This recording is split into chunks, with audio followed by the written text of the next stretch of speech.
अध्याय 23 मंत्र 3 सवाल जवाब। आज का पहला सवाल है, धन्यवाद देने का असर क्या होता है? इसका जवाब है, धन्यवाद केवल एक शब्द नहीं है बल्कि ऐसी भावना है जिसका प्रयोग करते ही कुदरत में परिवर्तन की प्रक्रिया शुरू हो जाती है, जिसका असर हमें अपने जीवन में दिखाई देने लगता है।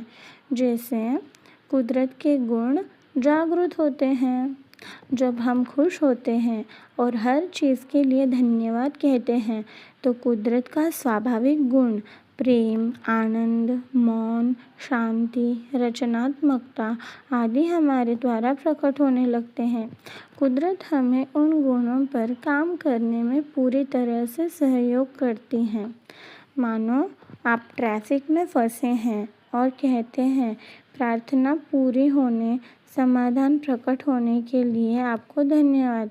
तब आप सकारात्मक ऊर्जाओं को निर्देश देते हैं, जिसके आप देखते हैं कि आपकी भावना बदल गई। पहले जो चिड़चिड़ हो रही थी अब नहीं हो रही है। आप खुशी और शांति से ट्रैफिक हटने का इंतज़ार करते हैं। ऐसे ही यदि कोई आपके साथ बदतमीजी कर रहा हो और आप कहते हैं सहयोग के लिए आपको धन्यवाद, तो आप पहले शांत होते हैं। दूसरी ओर ऐसा करते ही आपके प्रति सामने वाले का व्यवहार बदल जाएगा, क्योंकि आपके द्वारा निकले धन्यवाद के भाव सामने वाले पर भी असर करते ही हैं। परिणाम स्वरूप उसके अंदर मौजूद सेल्फ के गुण भी जागृत होने की संभावना बढ़ जाती है। अगर आप लगातार धन्यवाद के भाव में रहकर प्रार्थना करते हैं तो सामने वाला हमेशा के लिए बदल सकता है। भले ही आप इसे एक बार कहें, लेकिन कुदरत द्वारा परिवर्तन की प्रक्रिया शुरू हो जाती है। और एक चीज़ है, स्थायी खुशी की तरफ जाते हैं तो आपको धन्यवाद यह मात्र अस्थायी खुशी या समाधान देने की तकनीक नहीं है। यह तो हमेशा के लिए आनंदित कर सकती हैं। प्रेम, आनंद का गुण जागृत होते ही आप हर काम खुशी की भावना से करते हैं। फिर हर छोटी से छोटी चीज़ भी आपको खुशी देने लगती है। यानी आप स्थायी खुशी पाने के लिए प्रयत्नशील हो जाते हैं। जब आप कुदरत के साथ तालमेल में आ जाते हैं तो हर पल एक स्थायी खुशी का एहसास होता है। अपने आसपास हर वस्तु खुश और पॉजिटिव लगने लगती है। यह सब अदृश्य में होता है, पर उसका असर जीवन में दिखाई देता है। और इसी में और एक मुद्दा है जो कि अच्छाई बढ़ती है। इंसान का ध्यान जब नकारात्मकता पर, बुराई पर केंद्रित होता है, तब ब्रह्मांड की तमाम शक्तियाँ असमंजस होती हैं, जिस कारण पृथ्वी पर गलत चीज़ें उत्पन्न होती हैं। आपको क्या लगता है, युद्धों या विश्व युद्धों का क्या कारण रहेगा? वास्तव में यह पृथ्वी पर रहने वाली पूरी मानव जाति की सामूहिक सोच का परिणाम है। आप पृथ्वी पर रहने वाली, होने वाली हर चीज़ के लिए जिम्मेदार हैं और आप में इसे बदलने की शक्ति भी है। फिर चाहे वह भूकंप हो, अकाल हो, दंगे हो, विश्व युद्ध हो, आतंकवाद हो या महामारी, इसके लिए आपको बस यही करना है कि नकारात्मकता से फोकस हटाकर सकारात्मकता की ओर देखना है और उसके लिए धन्यवाद देना है। जब आप दूसरों में कोई अच्छी चीज़ें देखें तो कहें, आपकी अच्छाई के लिए आपको धन्यवाद, पूर्णता के लिए आपको धन्यवाद, समय पर मदद करने के लिए आपको धन्यवाद, प्रचुरता के लिए आपको धन्यवाद। इससे जीवन में अच्छाई बढ़ेगी। आज का दूसरा सवाल है, धन्यवाद देने के बाद नकारात्मकता दिखाई दे तो क्या समझ रखें? इसका जवाब है, असल में नकारात्मक निमित्त है। कुदरत ने यह सब संसार की व्यवस्था को बनाए रखने के लिए किया है। असल में नकारात्मक बनाया ताकि सकारात्मकता को सामने लाया जा सके। नकारात्मक और सकारात्मक को आमने सामने लाकर ही उनके बीच के फ़र्क को समझने के लिए हम कोशिश कर सकते हैं। निमित्त के बिना आनंद प्राप्त नहीं हो सकता। नकारात्मक चीज़ों के बिना मन को उतना आनंद नहीं आ सकता जितनी संभावना है। समस्या के बगैर समाधान नहीं ढूंढा जा सकता। खाई के बगैर ऊंचाई तैयार नहीं हो सकती। काले के बगैर सफ़ेद प्रकाशित नहीं होता। बेईमानी के बगैर ईमानदारी में उभार नहीं आता।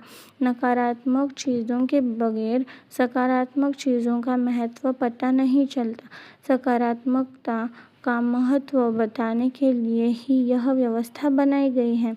यदि आज लोग किसी महामारी की वजह से लोग परेशान हैं, तो हमें उन सकारात्मक चीज़ों के लिए धन्यवाद देना है जो इस समय की मांग को ध्यान में रखकर निर्मित हुई। जैसे इंटरनेट की मांग बढ़ गई, स्कूल, कॉलेज आदि की पढ़ाई ऑनलाइन शुरू हो गई। बहुत से ऐसे प्रोग्राम जो लोगों के लिए करने मुश्किल थे, मगर ऑनलाइन की वजह से आज वे सब आसानी से होने लग गए, जिससे समय की बचत हुई और आने जाने की दिक्कतों से भी बचाव हो गया। लॉकडाउन की वजह से लोग घर में थे, जिस वजह से उन्हें एक दूसरे के साथ समय बिताने को मिला। उनके रिश्तों में नज़दीकियाँ बढ़ने से प्रेम और अंडरस्टैंडिंग भी बढ़ी। इस समय का उपयोग लोगों ने अपने शौक पूरा करने में भी किया, जो समय की भागदौड़ की वजह से वे रुक गया था और वो कर नहीं पा रहे थे। इस तरह हर नकारात्मक को निमित्त बनाकर सकारात्मक देखें और उसके लिए धन्यवाद दें। आज का तीसरा सवाल है, हम धन्यवाद तो दे रहे हैं, पर फिर भी हमारे जीवन में परिवर्तन दिखाई नहीं दे रहा है। तो इसका जवाब है, ऐसे में सबसे पहले अपने भाव जांचें। यदि कोई केवल कहने के लिए धन्यवाद कहे, मगर भावों में वह तरंग ही नहीं है, तो यह केवल औपचारिकता के तौर पर मशीनी अंदाज में धन्यवाद कहना हुआ। आज लोगों का जीवन इतना व्यस्त और उलझन भरा हो गया है कि वैसे ऐसे जीते हैं जैसे एक मशीन जिसमें कोई भाव नहीं, बस सिर्फ काम करना ही उनका स्वभाव है।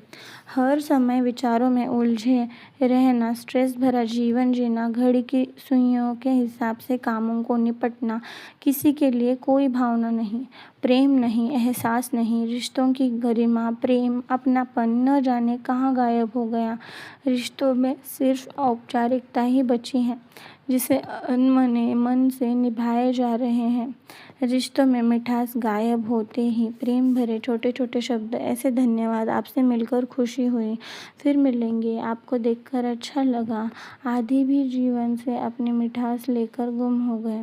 आज ऐसे शब्द सुनाई भी देते हैं तो मशीनी अंदाज में, जिनमें कोई भाव या एहसास नहीं होता, सिर्फ बोलने के लिए बोले जाते हैं। पहले जब इंसान सुबह उठता तो एक नया दिन देखने को मिलता, इसलिए ईश्वर को वो धन्यवाद देता। हर क्षण कुदरत का आभार प्रकट कर उसके प्रति कृतज्ञ रहता। उस समय अधिक सुख सुविधाएं नहीं थी, फिर भी जीवन में इंसान हर उस चीज़ के लिए धन्यवाद कहता जो उसे मिल रहा है। हमारे बड़े बुजुर्ग हमेशा दिन हो या रात शुक्र है प्रभु का कहते रहते थे। सच में उनके भावों से यह झलकता कि वे ईश्वर का, कुदरत का दिल से धन्यवाद कर रहे हैं। इसी वजह से वे हर क्षण संतुष्टि भरा जीवन जीते थे। आज भी लोग सुबह शाम प्रार्थना करते हैं, मंदिरों में जाते हैं, समाज सेवा का कार्य करते हैं, उनके मुंह से भी धन्यवाद निकलते हैं, पर आज उनमें सच्चा भाव महसूस नहीं होता। ऐसा लगता है मानो कहने के लिए धन्यवाद कह रहे हैं। जब भी बिना भाव के, बिना किसी एहसास के शब्द बोले जाते हैं, तो वे आशीर्वाद नहीं बनते और उनका कोई फल भी नहीं आता। जब शब्दों के साथ सचमुच प्रेम की भावना मिली होती है, तभी उनका असर जीवन में दिखाई देता है। इस तरह के भाव बताने की ज़रूरत नहीं होती, वे केवल महसूस किए जा सकते हैं। कुदरत से कुछ भी छिपना मुश्किल नहीं है। ऐसे नहीं कह सकते हम। कुदरत से कुछ भी छिपाना मुश्किल है। इसलिए अगर हमारे शब्दों में भाव होंगे तो वे स्वयं फल लाएंगे, जिनका असर हमारे जीवन में दिखाई देता। अगर आप अपने जीवन में सचमुच परिवर्तन चाहते हैं तो धन्यवाद देने के पहले सजग हो जाइए और पूरी तरह अपने भावनाओं के द्वारा धन्यवाद कहना शुरू कीजिए। फिर देखिए आपके जीवन में परिवर्तन शुरू हो जाएगा। फिर मिलते हैं खंड 3 में। धन्यवाद।